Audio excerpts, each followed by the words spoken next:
So here we are at day 12, and seeing as last week I did something a little different with a music video, I thought I would again try something a tad bit different, though not too far from home for me. The Happy Tree Friends is an animated web series produced by Mondo Media. You know, the guys that recently put out Gary and His Demons.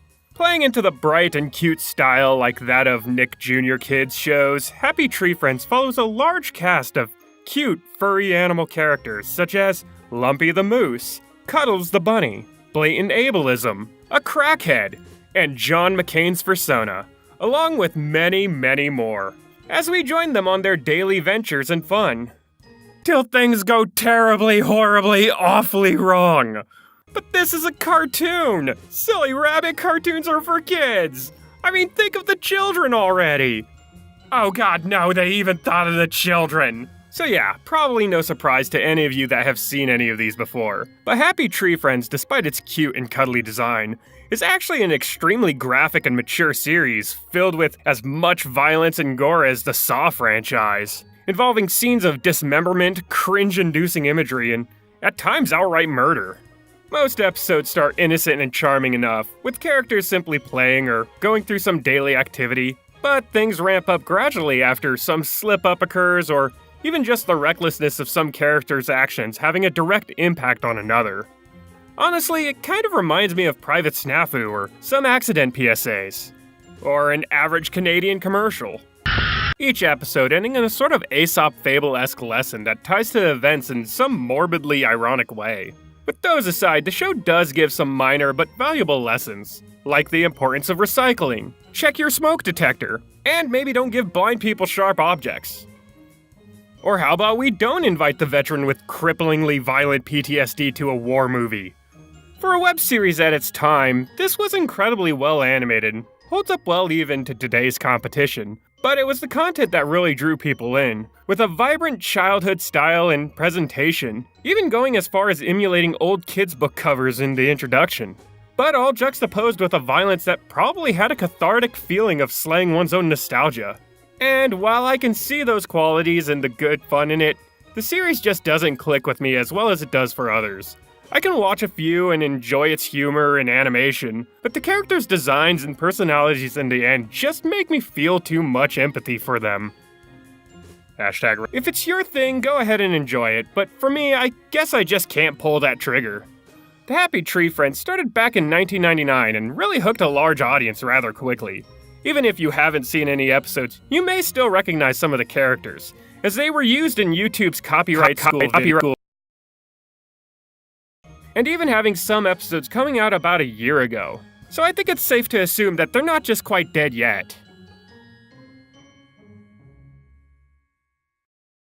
Alright, there we go. So day 12. Day 12. I don't know why I got stuck on 11 there for a second.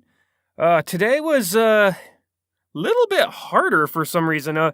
Script was rather hard to get out, and reading it was really tongue-tying for me.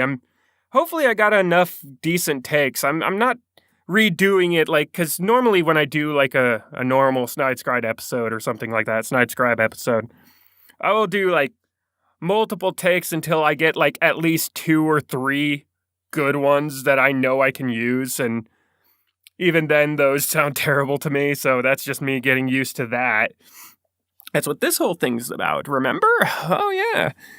But yeah, Happy Tree Friends, quite an old one. I remember watching this in my teen years. My brother showed it to me a bunch.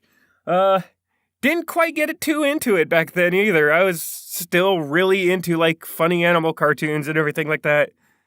And, again, I see the fun in it. I know I hinted at the fact that I was going to be doing Leisure Suit Larry. Some of you might have caught on that. Couldn't get to recording my footage for that. I was going to stream the game and just kind of go through it real quick, the first one, which takes about 2 to 4 hours. I don't know if you know what you're doing, that is. It's not that long of a game, but I mean, there's a lot to cover, so I might be trying for that on Friday. I need to see if I can get the footage down or anything like that. We'll see about that. But yeah, so tomorrow I'm going to do another childhood classic. well, not quite childhood. I think I was a teenager when this show came out. But, those 90s to early 2000s cartoons. So expect that. And, not really sure what else to say. I think that's all I got for now. So I feel like there was something I needed to cover with you guys, but I don't remember. I know I keep getting later and later with these too. That's a bit of a problem. I'm not sure if I'm just kind of experiencing burnout already.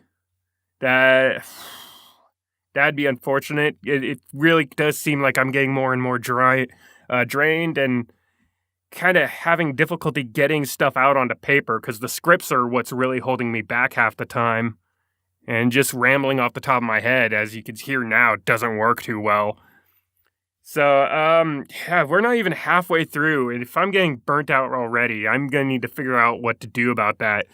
But that was the other thing I needed to cover, I guess. I'm not quitting. Nope, not gonna do that. I'm gonna make these 30 days. I don't know how to reward myself for that. I kind of want to, besides the whole fuzzy, proud feeling of doing it. And this rambly part's probably ending up longer than the episode again. So I better fucking end this. You all take care, beasts and vermin. Until next time, look forward to the doom tomorrow. The doom. There's the hint. Doom. Doom. Why do I keep doing cringy, stupid stuff like this?